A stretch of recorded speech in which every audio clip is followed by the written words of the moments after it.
प्यारे अधिवक्ता साथियों, सभी को हमारा प्यार भरा नमस्कार।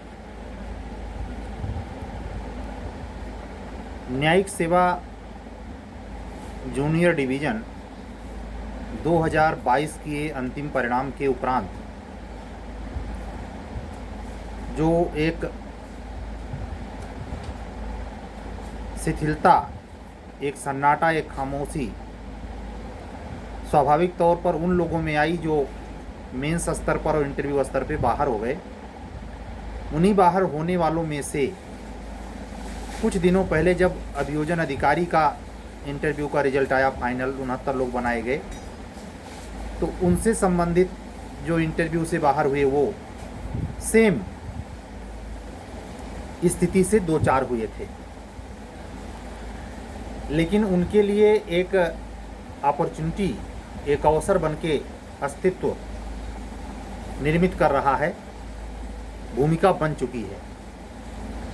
एक लिखित प्रपत्र जो बच्चों द्वारा तैयार किया गया है, उन बच्चों द्वारा जो यूपी एपीओ में इंटरव्यू फेसर थे लेकिन वो फाइनल सिलेक्शन नहीं पाए। 2015 का एपीओ का मैं वाकया जानता हूँ। 2018 वाले एपीओ में जो 17 महज सीट थी उसमें शायद मुझे क्लियर नहीं है, लेकिन 15 वाले के बारे में क्लियर हूँ कि एक बार नहीं, वेटिंग में 2 बार लगभग 46 लड़कों को 372 में से वैकेंट हो जाने की वजह से उन्हीं बैच में से जो लड़के इंटरव्यू दिए थे हो नहीं पाए थे, लिया गया। वेटिंग लिस्ट निकली और उनकी ट्रेनिंग भी हुई, आज वो नौकरी भी कर रहे हैं। हालांकि तब की स्थिति परिस्थिति दूसरी थी। 15 का रिजल्ट 17 अगस्त में आया था और वेटिंग लिस्ट निकलते निकलते 18 लग गया था। मुझे ये कहने में कोई गुरेज नहीं, जिस तरीके से कमीशन काम कर रहा है और जिस तरीके से नए एपीओ के गजट होने की प्रचंड संभावना है, उसके दरमियान ये जो सूचना आई है आज एक प्राइवेट प्रपत्र के सहारे, जिसमें अनुशंसाएं की गई हैं, मांग रखी गई है कमीशन के लोक सेवा आयोग के अध्यक्ष से कि आप एक प्रपत्र जारी करें कि जो लोग पीसीएसजे में सक्सेस पा गए हैं, एपीओ ज्वाइन नहीं किए हैं, वो दोनों में से कोई एक सेवा ग्रहण करें। तो ये तो प्रोबेबिलिटी स्वाभाविक है। कमीशन सो मोटू करता, बच्चों की मांग की बात अलग है। कमीशन का तो ये विधिक फर्ज है, नैतिक भी नहीं, करता ही। लेकिन उस नैतिक फर्ज में जो बच्चों ने किया है उससे जानकारी हाथ लग गई। क्या कि वो 24 लड़के हैं, वो 24 लड़के ऐसे हैं जो पीसीएसजे या तो हो गए हैं या कोई दूसरा पद ज्वाइन कर लिया है, लेकिन वो एपीओ ज्वाइन नहीं किए हैं। एपीओ को उन्होंने स्वीकार नहीं किया है। उसमें ज़्यादातर संभावना यही है कि वो सिविल जज यूपी बन गए हैं। 24 कम नहीं होता। और ये भी अपुष्ट खबर है, लेकिन कह देने में मुझे कोई गुरेज नज़र नहीं आता। हर कैटेगरी के उस 24 में बच्चे हैं, जिसमें 24 में से 7 ऐसे कैंडिडेट हैं जो शायद शेड्यूल कास्ट हैं। यानी जो कैंडिडेट शेड्यूल कास्ट का होगा और इंटरव्यू फेस किया हो, चाहे वुमेन या मेल, उसके सक्सेस पाने की वेटिंग लिस्ट में बड़ी प्रबल संभावना है।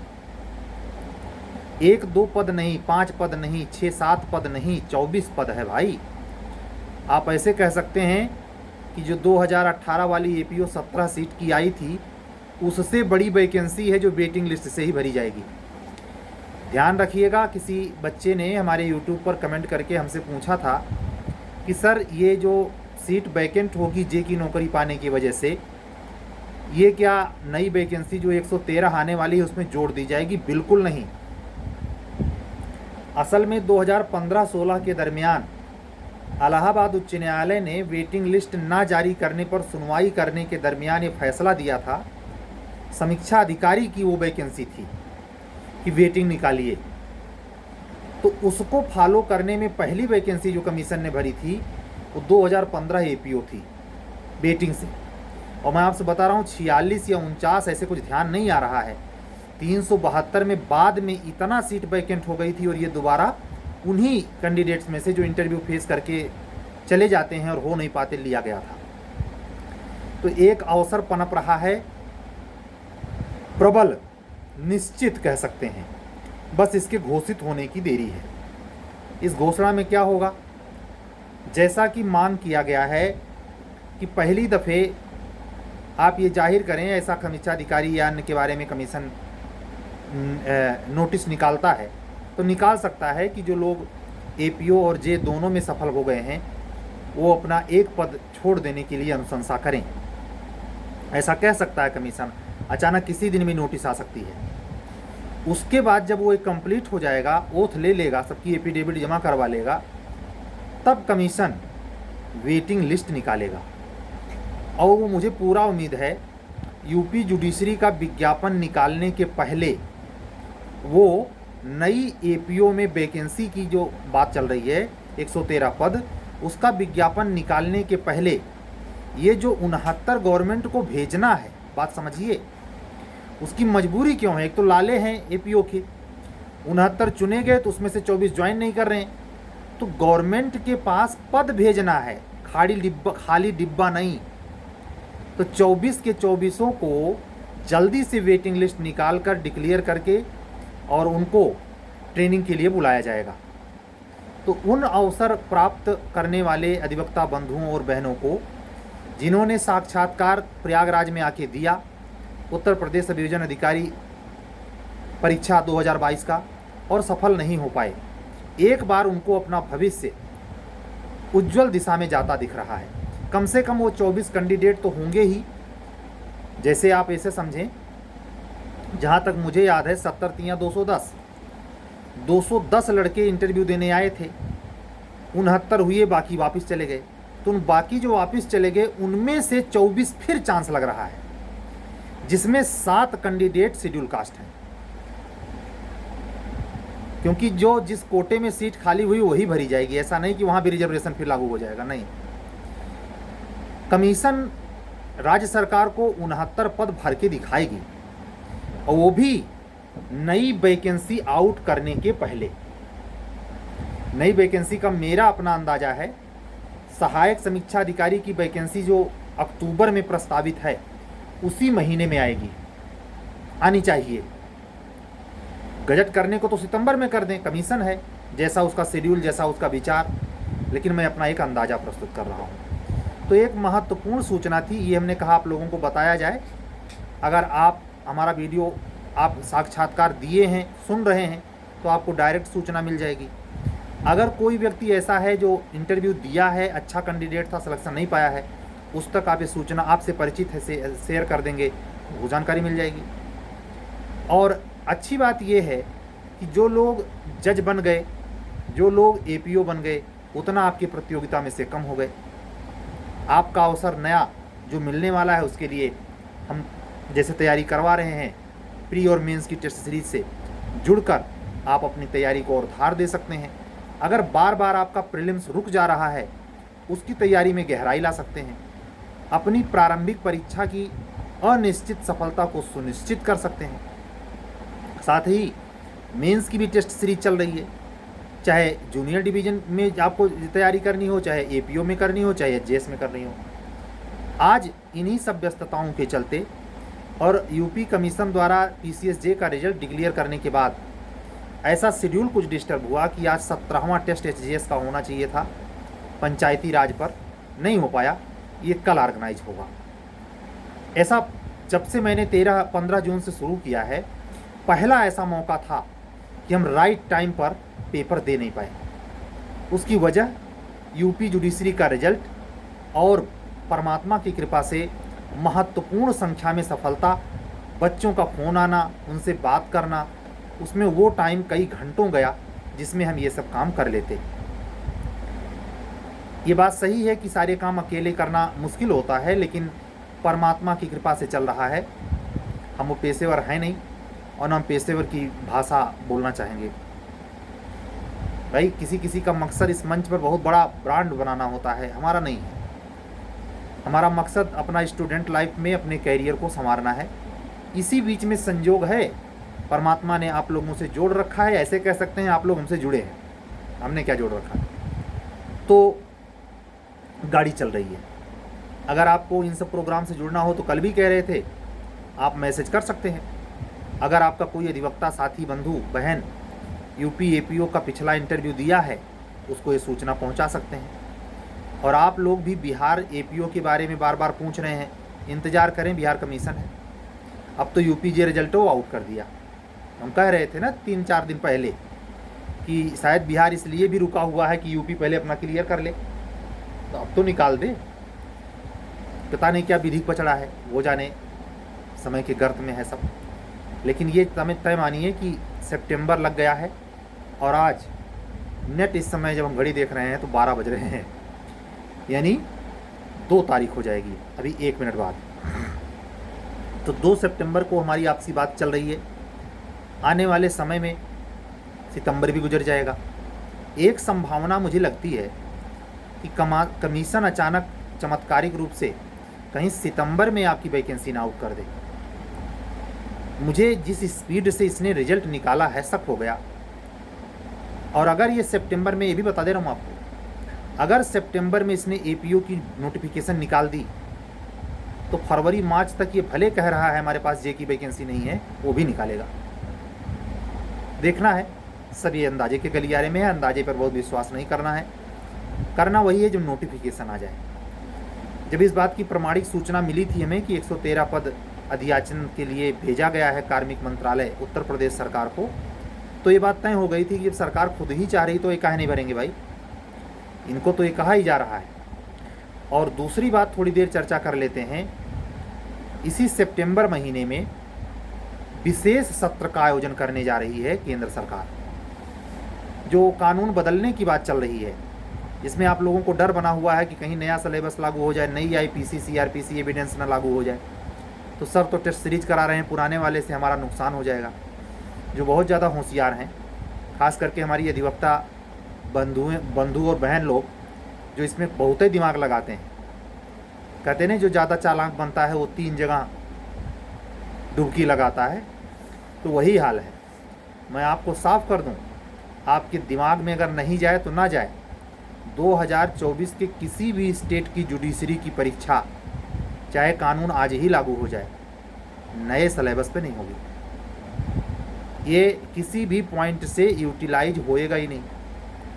तो आप निश्चिंत होकर पढ़ें। हाँ, ये बात ज़रूर कहूँगा, ये कोई ज़रूरी नहीं है कि जो विशेष सत्र बुलाया जा रहा है सेंट्रल गवर्नमेंट द्वारा, उसमें वो ये कानून पास कराने की कोशिश करे। हमें तो नहीं लगता ये जाएगा ठंडी वाले सत्र में ही, क्योंकि स्टैंडिंग कमेटी को गया है विधेयक, उस पर विचार करने में समय लगता है। वहाँ विपक्षी नेताओं की बात है, वो ये भी तो राय रख सकते हैं कि हम इतनी जल्दी विचार नहीं करेंगे। ज़बरदस्ती नहीं कर सकती गवर्नमेंट। अगर उसने स्टैंडिंग कमेटी को भेजा है तो हमें एक बू ये आ रही है, जैसा कि सुनने में आया है कुछ न्यूज़ चैनल पर, वो ये कि सरकार इस विशेष सत्र में एक स्पेशल विधेयक पर पास करवाना चाहती है, कानून बनाना। क्या है कि एक देश एक चुनाव, लोकसभा और विधानसभा का चुनाव एक साथ हो जाए।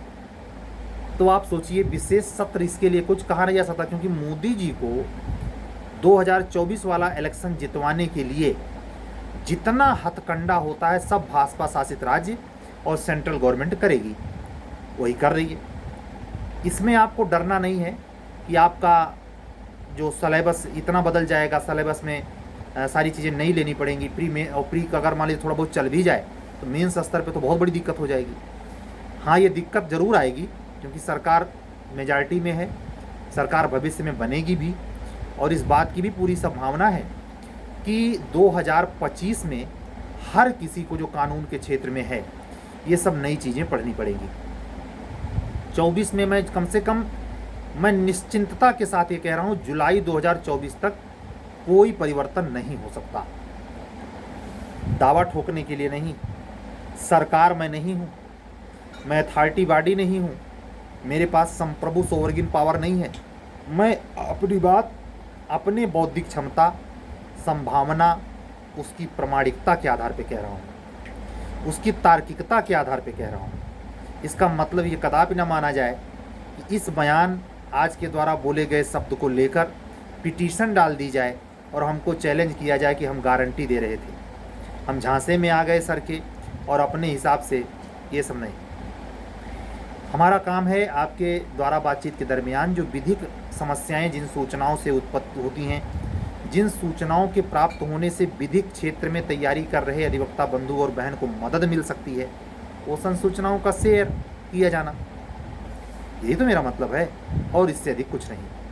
ये सत्य भी हो सकती हैं, असत्य भी हो सकती हैं, परिकल्पित भी हो सकती हैं, कुछ आधा सत्य आधा असत्य हो सकती हैं। सूचनाएं हैं। आप ये भी देखते हैं जब प्रमाणिक कोई सूचना अधिकृत आती है तो उसका थंबनेल मैं अक्सर लगा देता हूँ। हमारा मतलब मात्र इतना है क्योंकि आप हमसे जुड़े हैं और भिन्न भिन्न प्रकार के टेस्ट सीरीज या क्लास में आपका जो इम्पोर्टेंस स्टडी लेवल पे है वो तो है ही, लेकिन आपको भी इन सूचनाओं की दरकार होती है और हमें भी इसमें इंटरेस्ट होता है क्योंकि उसी के हिसाब से आपके स्टडी की अगली योजना प्लान बनाने में मुझे मदद मिलती है। अगर हम सूचनाओं का संग्रहण सही वक्त पर नहीं करेंगे तो निश्चित तौर पर क्या हो रहा है जुडिशरी जगत में हमें पता ही तक नहीं चलेगा। जैसे कल रिजल्ट आने वाले दिन अजीब वाकया घटा। अक्सर मैं दिन में नेट ऑफ करता नहीं, लेकिन पता नहीं क्या इत्तेफाक हुआ था कि लंबे समय तक मोबाइल चलाने से या क्या उसका चार्जिंग थोड़ा डाउन था। हमने नेट ऑफ कर दिया शाम को और एक बच्चे का क्वेरी करने का बहाना लेकर कि थोड़ी ये मोबाइल चार्ज हो जाए तब फिर शुरू करें। मोबाइल रखे हुए मुश्किल से 20 मिनट हुआ होगा, इतने में रिजल्ट आ गया। मैसेज पे मैसेज, फ़ोन पे फ़ोन। तो ऐसे कभी कभी होता है। मैं आप लोगों से भी यही कहूँगा, इस समय को वरदान के तौर पर मानते हुए बहुत सारे कामों को, घर कारज नाना जंजाला अगर गृहस्थी में है तो, और हमारी वो अधिवक्ता बहनें जो शादीशुदा हैं जिनके बच्चे हैं वो भी अगर एपीओ को फेस करना चाहती हैं तो एक चीज़ दिमाग में बैठा लें, इस जुडिशरी की परीक्षा से कई गुना अधिक प्रारंभिक परीक्षा में ही कंपटीशन है। 50 नंबर का जीएस सही ढंग से 50 में 25 सही करना लोहा मनवा लेता है, खास करके तब जब 1/3 माइनस मार्किंग है। अगर ये 1/3 माइनस मार्किंग ना हो तो कम से कम 4 से 6% ऐसे कैंडिडेट अंदर जाएंगे जो लक बाई चांस अंदर चले जाएं, लेकिन माइनस मार्किंग में ये प्रोबेबिलिटी समाप्त हो जाती है। इन्हीं सब बातों का ख्याल रखते हुए आप लोग अपना अध्ययन कीजिए। फिर 24 घंटे में जो कुछ नई सूचना होगी वो लेकर हम फिर हाजिर होंगे। किसी से अनर्गल बात करने में, अनर्गल समय में अपना समय गंवाया मत कीजिए, क्योंकि समय ही कीमती है। जो लोग सिलेक्शन पा गए वो पलट कर पूछने वाले नहीं हैं आपको, चाहे कितनों बड़े हितुआ हों, कितनों बड़े खास रिश्तेदार हों। जो सिलेक्शन पाया वो पीछे मुड़कर नहीं देखता, उसकी दूसरी दुनिया है। एक और तजुर्बा दे रहा हूँ, कितनों घनिष्ठ आपका मित्र हो, अगर वो पद पे है तो आप कोई खास उससे वो मत रखिए अपेक्षा अपनी आप खुद से रखिए। जज्बा अपने लिए पैदा कीजिए। अपनी सक्सेस को पाने के लिए आप पूरी ताकत लगाइए। कहते नहीं, को नृप होई हमें कहानी, कोई इस संदर्भ में नहीं है कि देव देव आलसी पुकारा, बल्कि इस संदर्भ में है कि स्वाभिमान की रक्षा करता है परमात्मा। अगर आप खुद अपनी रक्षा नहीं करेंगे तो कोई नहीं करेगा।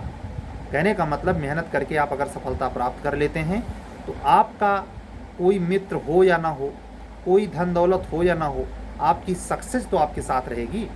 आपकी मान प्रतिष्ठा, आपका गौरव, और सबसे मुख्य बात जो आर्थिक अभाव आप झेलते हैं, समाज में असम्मान आप झेलते हैं, कदम कदम पर उलाहनाएं और व्यंग झेलते हैं, कदम कदम पर वक्रोक्ति झेलते हैं, इन सब चीज़ों से निजात तो मिलेगी। ज़िंदगी तब भी संघर्ष वाली होती है, वो दूसरे किस्म का बेजोड़ संघर्ष स्टार्ट हो जाता है जब आप सेवा में आ जाते हैं, लेकिन वो इतना पीड़ादायी दुखदायी नहीं होता, क्योंकि आप तब क्या माने जाते हैं कि you are a successful person. उसके प्रयास में मैं खुद भी हूँ। आपसे मैं बार बार कहता हूँ आप लोगों से कि उच्चतर न्यायिक सेवा की प्रारंभिक परीक्षा की तैयारी या उसमें अंतिम सफलता पाने की तैयारी के साथ ही मैं आप सबके साथ ये टेस्ट सीरीज क्लास हैं ये साथ साथ कर रहा हूँ। हाई कोर्ट में प्रैक्टिस और हाई कोर्ट में रजिस्ट्रार बनना बहुत बड़ी चीज़ है, HJS बनना बहुत बड़ी चीज़ है। तो उन सब चीज़ों के लिए समर्पण, त्याग, तपस्या की ज़रूरत पड़ती है, ऐसे नहीं होता। अगर आप वाकई में 40 साल के आसपास एज आपकी है और इस यूपी APO में एज ए OBC या जनरल एग्ज़ाम देके निकालना चाहते हैं, यकीन दिला रहा हूँ समय ख़त्म है। भले मेरी परीक्षा मेंस वाली ऑटोमेटिक में गेस करके बता रहा हूँ मार्च अप्रैल में हो नए साल में, तब भी समय नहीं है। समय को बचाते हुए मेहनत कीजिए। कल फिर मिलेंगे कोई अच्छी बात लेकर, कोई सूचना अगर होगी तो बताएंगे आपको। तब तक के लिए विदा दीजिए। सबको हमारा जय सिया राम, शुभ रात्रि, सत्यमेव जयते।